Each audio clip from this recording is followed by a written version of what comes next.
Welcome to our Oakwood University Enrollment Showcase. Today, we honor our fathers and father figures who have contributed to the legacy of Oakwood University. More than 1900 years ago, he was born contrary to the laws of nature.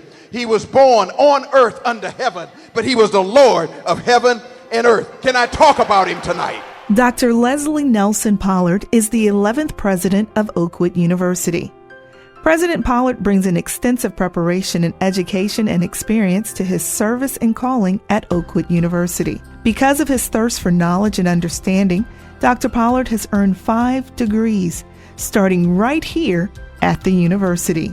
Dr. Pollard entered to learn at Oakwood in 1978, and for over 40 years he has given his life to education, leadership, and now president of Oakwood University. Joining Dr. Pollard today is his Oakwood College sweetheart and lifelong partner, Dr. Prudence LaBeach Pollard. Dr. Prudence serves as Vice President for Research and Faculty Development at Oakwood University. The Pollards have 2 wonderful daughters, Kristen and Karen, and 2 son-in-laws, Demetrius and Damad, who are all Oakwood graduates, and 2 granddaughters, Genesis and Eden. Please welcome at this time our 11th president, Dr. Leslie N. Pollard. Greetings, I'm Leslie Pollard, president of Oakwood University, and I want to welcome you to this very special emphasis on our Oakwood Enrollment Showcase 2020. Today, we are celebrating fathers. Just that word, father, means so much. As a matter of fact, when we open our Bible, remember when Jesus was asked by his disciples, how should we pray? Jesus said, pray this prayer, our Father. He said that God is like a great father. Now today, on Father's Day, we are celebrating the legacy of Oakwood fatherhood. There are so many generations of men who have come to this institution, and this institution has helped create in them a capacity for fatherhood that has been a blessing not only to them, their wives, and their children. And so today is a Father's Day celebration. Where there are good fathers, there will be strong children. Where there are good fathers, there will be strong homes. Today we are taking a moment just to look at, across the Oakwood spectrum, all of the fathers who have been blessed by the Oakwood experience. Now, I'm one of those. I came to Oakwood from a single-parent home, but it was here that I had the opportunity to see men who were role models of fatherhood. I could call name after name after name of men who I saw, of gentlemen who I saw, who were loving fathers and caring parents. I met them by the droves. And one of the benefits of believing and belonging and being here at Oakwood is that I was able to see the father that I could become. And God has blessed us. Prudence and I were married in 1979, and God gave us 2 wonderful daughters. And I determined that I would be the best father that I could possibly be, whether it meant reading books, whether it meant counseling with persons who had been through the fatherhood journey. And that's what I tried to do for my children. And it's because of what I experienced and what I saw here at Oakwood University. We want you to enjoy today's presentation as you meet some of the generations of fathers who are making a difference in the lives of their sons and their daughters. May God bless you, and welcome to our Enrollment Showcase 2020 at Oakwood University, where we want you to believe, to belong, and to be here. Hi, my name is DeAndre Brown. I'm a current Oakwood student. I'm a biology major, and I'm year 2020-2021 Mr. Oakwood. I just wanted to take some time out to welcome you all to this enrollment showcase and reflect on my time here at Oakwood. It has truly been a blessing to me. I've really enjoyed it. I've learned so much, and I know that all of you that choose to come here will enjoy it just as much as I did. Once again, I want to take the time to welcome you all, and I pray that you'll believe, that you'll belong, and that you'll be here.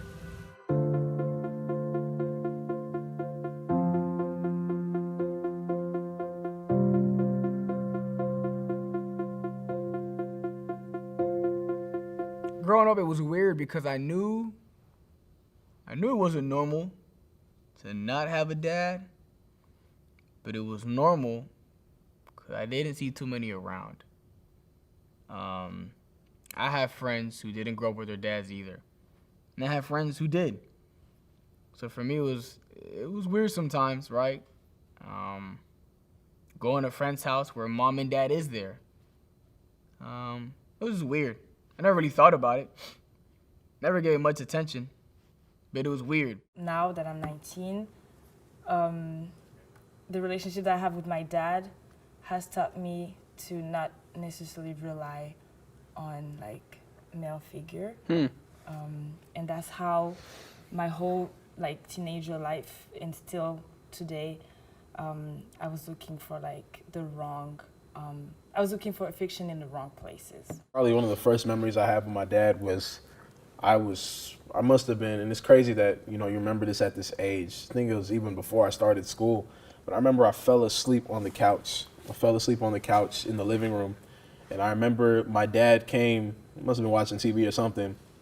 My dad came and he picked me up, and he brought me to like my bedroom. So that's just one of the experiences to show that like he's always been in my life, even now, getting ready to graduate and things like that. My father's always been present. And so the way that shaped me is that it kind of taught me that, as a man, I need to take care of my business. I need to be present. That's kind of how the impression left on me. Hey, I just wanted to personally thank you for watching this video. I hope that you not only enjoyed it, but were also impacted by the experiences shared at this table today. Last but not least, of course, happy Father's Day.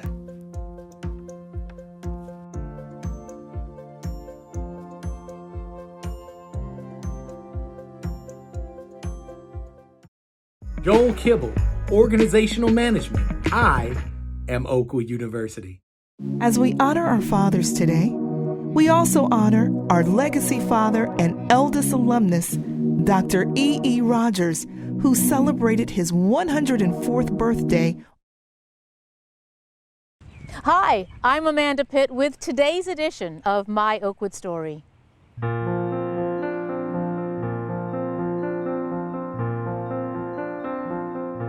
His Oakwood experience stretches back to the 1930s.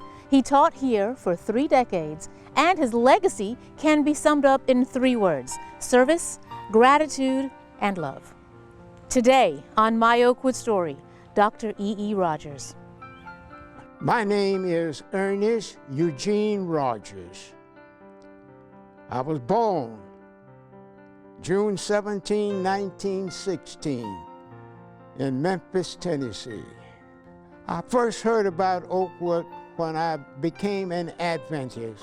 I was introduced to it by a school teacher named Pearl Crawford. I was giving the mission story, and she heard me, and she says, "Boy, you know you ought to be at Oakwood." I said, "At Oakwood? What do you mean by Oakwood? What is Oakwood?" She said, "Oh, it's one of our Christian schools in Huntsville, Alabama." She said, "You ought to be there." I said, "Well, I would like to be there, but it takes money to be there, and that is far from me." Mrs. Crawford told him to go home and pack. She promised to get him to Oakwood. Oh, a couple of days after that, I packed my one suit and the other few garments that I had, and I was off to Oakwood. Miss Crawford had contacted Moran at that time. It was J.L. Moran at that time. And Moran said, "Oh, yes, it isn't too late. Let him come on down." And of course, I was on the train bound for Oakwood. At that time, tuition was, you got your tuition, your food, and your board for $25. $25 a month. All 3 of them. I was 19 or 20 at that time. In September of '36, I enrolled here at Oakwood Junior College in the academy. Oakwood was a much smaller campus in the 30s. Enrollment was around 50 students, and the campus had about a dozen buildings. Oh, I loved the place. Irving Hall was over here. And then Butler Hall was in where Peterson is. Okay. now. And then just a little over from Peterson was chapel. It was just a little circle, and they had a little fountain in the middle with a little shed over it. A wagon wheel is now in the spot where that fountain once stood. It's in front of Moran Hall. The girls walked on one side and the boys walked on the other, and I just loved to get round that fountain to watch the scene as it passed by. Girls and boys and girls. But they better not cross over. Crossing over or spending more than 15 minutes with someone of the opposite sex was not allowed. Dating required a good GPA. Oakwood was still a junior college, but things were changing on this campus in the 1930s. J.L. Moran, he was the first black president of Oakwood. I came during his administration. Oh, it was a jubilant expression. Everybody was happy. And he was kind but rugged and demanding. Everybody liked him. Most of my teachers were African American. We had only one Caucasian on the campus, and he was a mathematics teacher. Rogers lived in the boys' dorm, Henderson Hall. His days began at 3 because he worked as the campus fireman. My job at that time was to keep hot water for the students and keep the buildings warm. And so I got up at 3 and I baked off at 10 and went to classes during the day. We didn't have central heating at that time. That came later, many years later. We asked Dr. Rogers what students used to do for fun. Well, if you didn't have any fun, the only thing fun that you had on Saturday night, we had marches. And of course, you know, in those days, the ladies were on the right and the men were on the left. And the greatest joy we had is when we got in, is choosing songs that would direct to the person that we were happy, that we were in love with. They wouldn't let you stay together no longer than 15 minutes. And the only way we could make contact with each other, we just marched, and we just marched in every march, you see.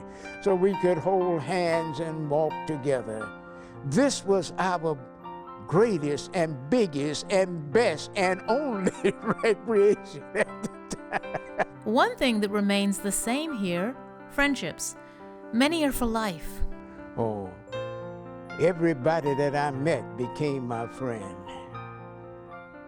But the only friend that meant close to me was my wife that later became my wife. Her name was Mildred Strong. She was from the Bahamas. A family started from that union, but Rogers' education wasn't finished yet.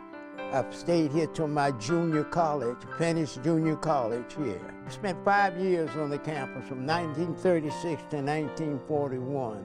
Dr. Rogers was about to continue his education at Union College, but his Oakwood experience was far from over.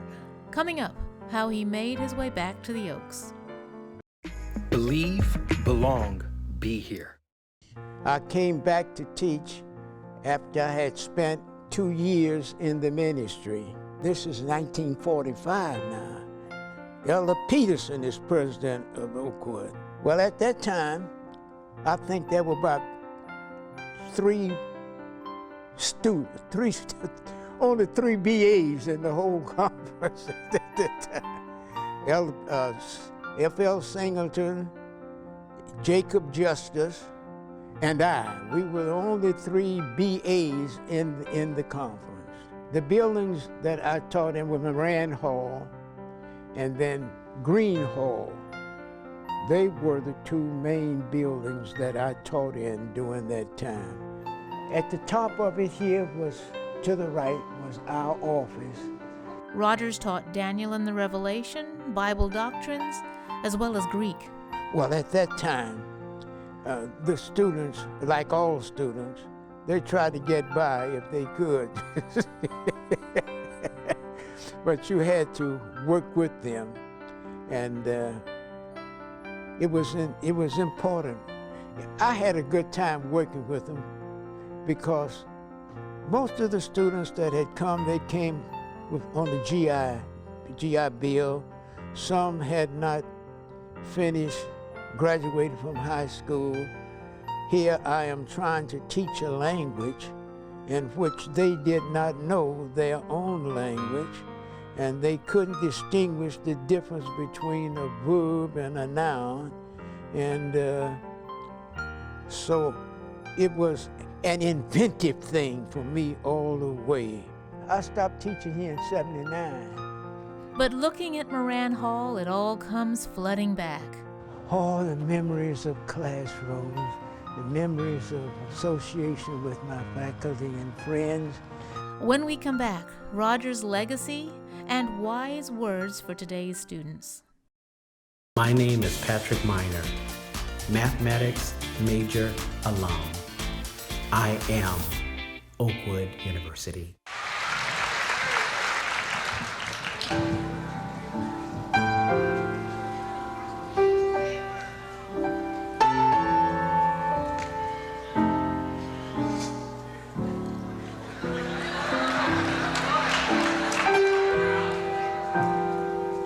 Some want the crown, but they won't bear their cross.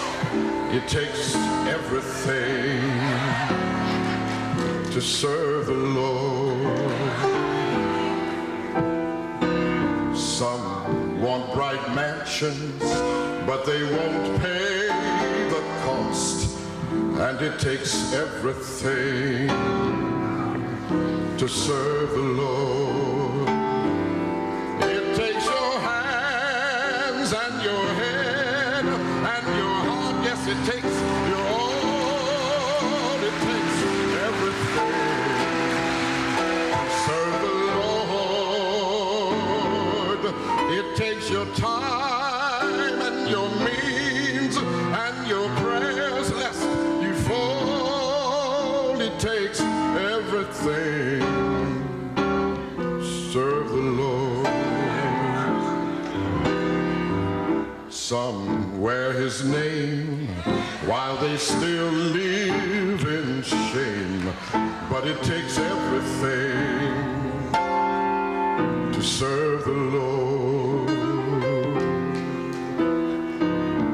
They want to be seen, but they don't want to live clean.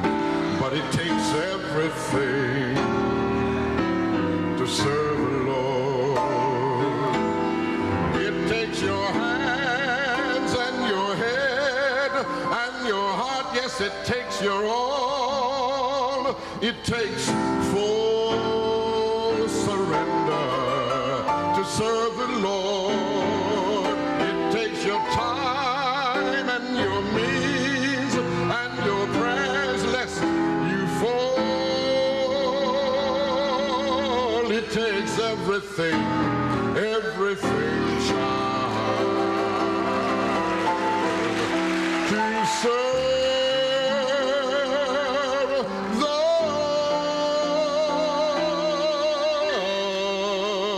Lord.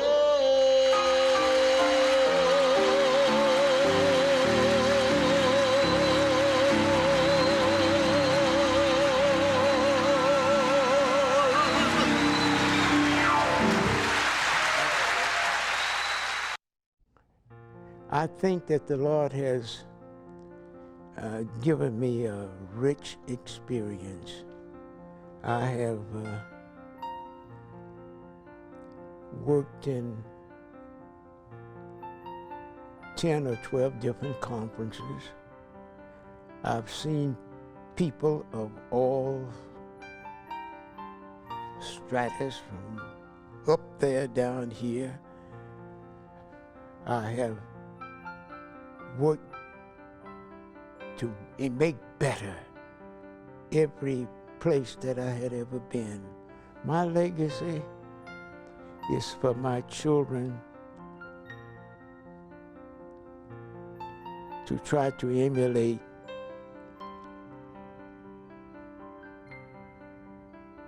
the love of her mother and their father, and to try to do unto others as they would expect others to do for them.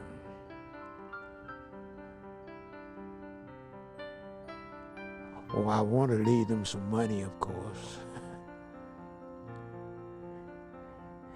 and to have some property that we can spare with them.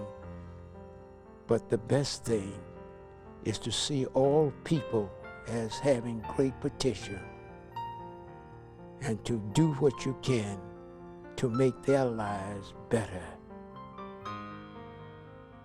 This is the only way that I think can get you through the gates of heaven. This is the legacy that I would like to leave. Rogers wants you to know the responsibility to get an education rests squarely on your shoulders. Be sure to pour your heart and soul into it. Don't leave here not knowing what you are supposed to know. And if you do that, you will succeed in every aspect of life that you enter. This would be the advice that I would give to all of them. It's the advice I gave to Jan, the best I gave to Sherman and Eugene, and all of my children. Do not enroll in a course and leave without having it in your head. If you can do that, you will be successful in all of your walks of life.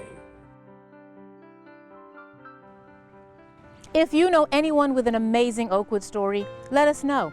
You can email us or find us on social media. Join us next time, and thanks for watching.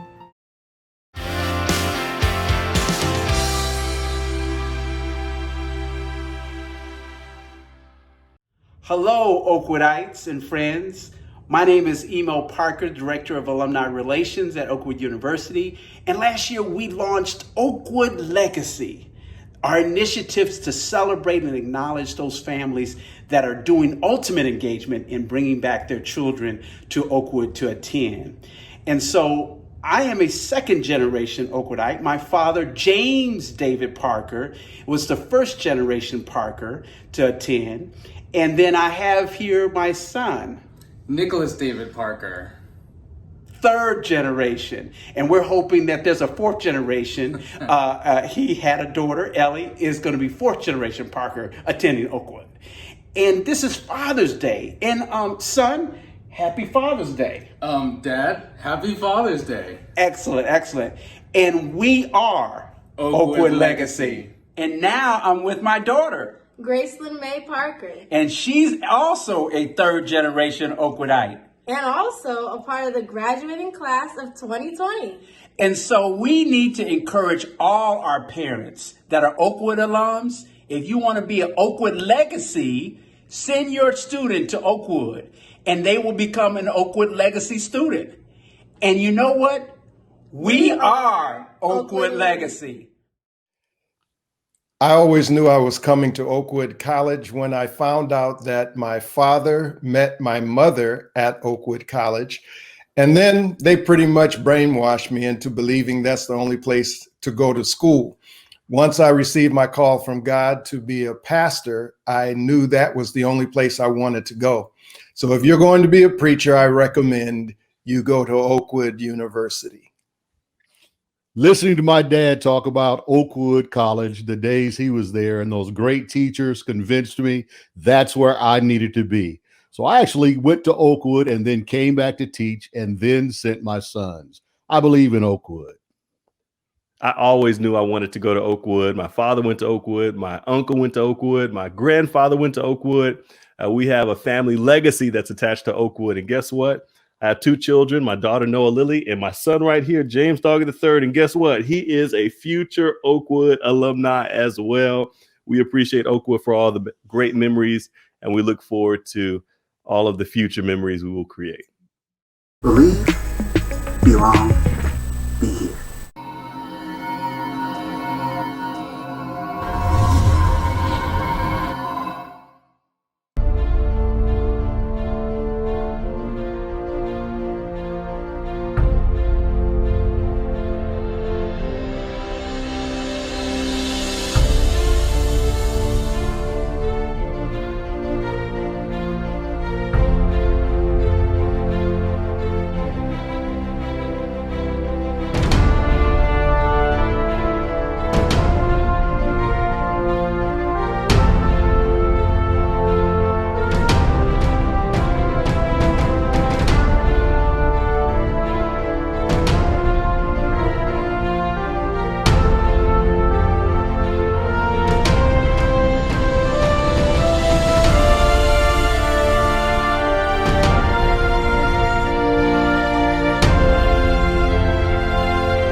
I could definitely say my most predominant memory, like what stands out the most in my head, is every morning before my dad went to work or before I went to school or work, if I went before him. He always prayed with me. He prayed over me and kind of checked in, made sure I was okay before I left. And, you know, just was like, hey, if you need anything, like, let me know. I'll see you later. I love you. And then any time that I was at home and my dad would get home, we'd hear the door or the lock turn on the door to the garage, or we'd hear the garage open even, and somebody would go, Daddy's home. And then as soon as he walks in, everyone would go, oh my goodness, Daddy's home. And we would go and hug him. I'm 20 years old. I still do that every single time my dad comes home. I don't know, it just kind of became all of our thing as far as like Daddy's girls. But I don't know, he just kind of lit up every time that happened, so we just never stopped. My dad does a thing where he'll get like 1,000, I'm gassing it, like a bunch of Valentine's Day cards and hide them around the house every Valentine's Day. So when my mom, she opens her car door and one falls out, or she goes to the mirror and one's in the mirror, or she goes to the microwave and there's a card in the microwave. Just little things like that, seeing how a loving relationship should look like. It helps me not fall into traps of women who look good on the outside, but don't have that internal thing. Because I see what my dad saw in my mom. I see how he sees a woman who can nurture children, who can help push him, who has her own ambitions, who has her own goals, who has her own relationship and strong connection with God. So now I know what I should look for because I see their relationship and I want to emulate it. They say like you either turn out to be like your dad or you are determined to be better. Mm-hmm. And I just really appreciate the fact that my dad, he made the conscious effort and took the initiative to make sure that he was 100 times better than his dad ever was. Like for me and my brother, we had the best childhood. Like it's weird to say that, like, or it's weird to think that him ever not being a part of my life. Like he's a really big part of the reason why I'm the person that I am today. He's let me be like independent, and he's taught me how to change a tire or to check my oil, and he's just been that dad for me, that like the dad that a girl needs. Dear Dad, I miss you. I don't know what's going through your mind sometimes, but I know that whatever it is that you're thinking, you feel like it's the right thing to do, and I respect that. I hope that you're proud of me. I hope that you know that I'm working my butt off to be able to make something that you can be proud of out of my last name. And I will never stop working to outdo you. I will never stop working to refine and make better the lessons that you taught me so that I can be the man that I'm destined to be. And I will do my best to teach every generation of Diambois that comes after me that strength and the love and the commitment and the dedication and the discipline that you instilled in me, and we're gonna make it just keep going forever. I will teach my kids that wealth is not just in the amount of money that you make, but the amount of love that you acquire throughout your life. And I really want to thank you for all of the time that you took to learn the lessons that you learned, even though you had no one to teach them to you, so that you could teach them to me. I love you.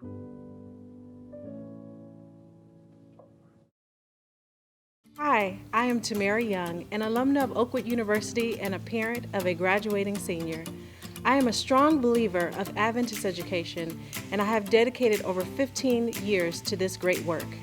As the Assistant Vice President for Enrollment Services, I oversee recruitment, admissions, financial aid, and the registrar's office. In a nutshell, we seek out young people with dreams of amazing careers and spiritual gifts that can be described as genius, and help them find ways to obtain an affordable college education, because an education shouldn't break the bank. Now you see why I love my job, because every student deserves to have the Oakwood experience. I invite you to join our Zoom sessions each evening for an hour of vital information for students and parents. You will have the opportunity to meet your admissions and financial service advisors, along with the faculty from your academic department of choice.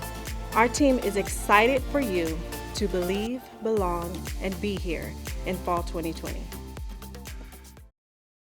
You can afford a quality faith-based education with Oakwood's Care Work Scholarship Program. As an eligible freshman, CARE can lower your educational debt about 66% and give you career-focused experience. In 4 years, you're going to graduate with marketable skills and then no more than $10,000 in loans, or about 1/3 the average students. Believe, belong, be here. Ask your OU enrollment specialist about the CARE program today.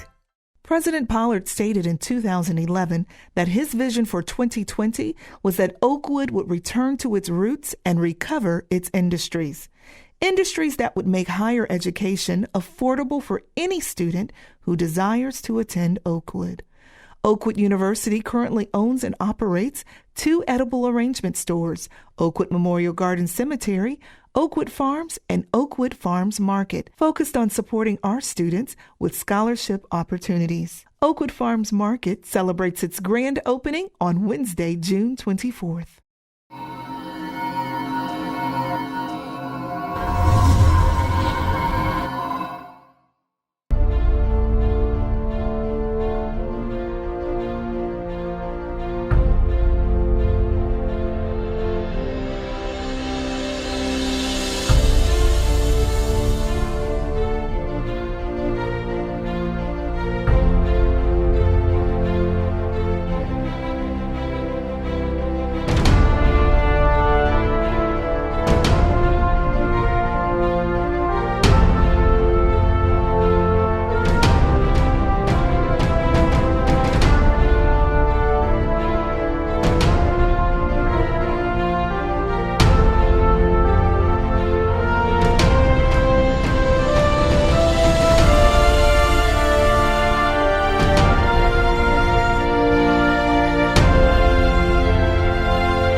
My name is Gregory Darville, biology alum.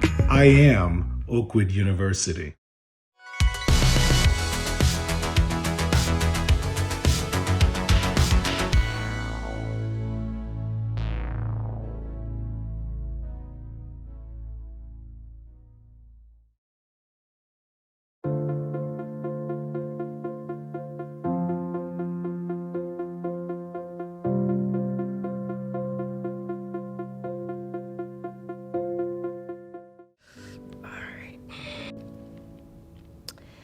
Dear Dad, I love you. I think you're awesome. Thank you for always being there for me when you can. Thank you for choosing a better life. I want to see you live to be 115 years old. I want you to live a long and healthy life. I want my kids to know you, my kids' kids to know you. Well, probably not that long, but at least my kids to know you. I am happy about where we are today, and I hope our relationship can continue to grow. Thank you. Hey, what's going on, everybody? This is Dr. Ty Douglas, Associate Professor of Educational Leadership and Policy Analysis at the University of Missouri, and the pastor of Salt City Church in Columbia, Missouri. But most importantly, I am a proud graduate of Oakwood University. I graduated with a degree in English and a minor in sociology. But you should also know that my mother attended Oakwood, and my oldest son attends Oakwood even now. And so we have multi-generational investment in Oakwood University. And I believe you should consider that investment as well. Oakwood is a special place. It's a place where you enter to learn and depart to serve. There's no better time than right now to go where you're celebrated and not where you're tolerated. And so if you're considering a school, I would encourage you to consider Oakwood. Believe, belong, be here. Oh, you. Happy Father's Day. Believe, belong, be here. Yo, what's up? It's your boy, E.T. Look, many of you may know me as the #1 motivational speaker in the world, or perhaps as one of the top influencers in this generation. But what you don't know is that I'm a high school dropout, homeless, lived in abandoned buildings, and Oakwood College gave me my first shot. That's right, I'm a proud graduate and alumni of Oakwood College. Oakwood taught me, even though my father wasn't in my life, and even though I got kicked out of school, to believe in myself. It was at Oakwood that I figured out that I belonged. That's right, that I was a royal priesthood in a chosen generation. It was at Oakwood that I married my wife, that's right, of 30 years. It was at Oakwood that I learned how to speak. It was at Oakwood that I learned the importance of entering to learn and departing to serve. So everything I've done from the NFL to the NBA, corporate America, traveled the world, commercials, it all started at Oakwood. So if you're looking to make the rest of your life the best of your life, try Oakwood. It helped me. I know it'll help you.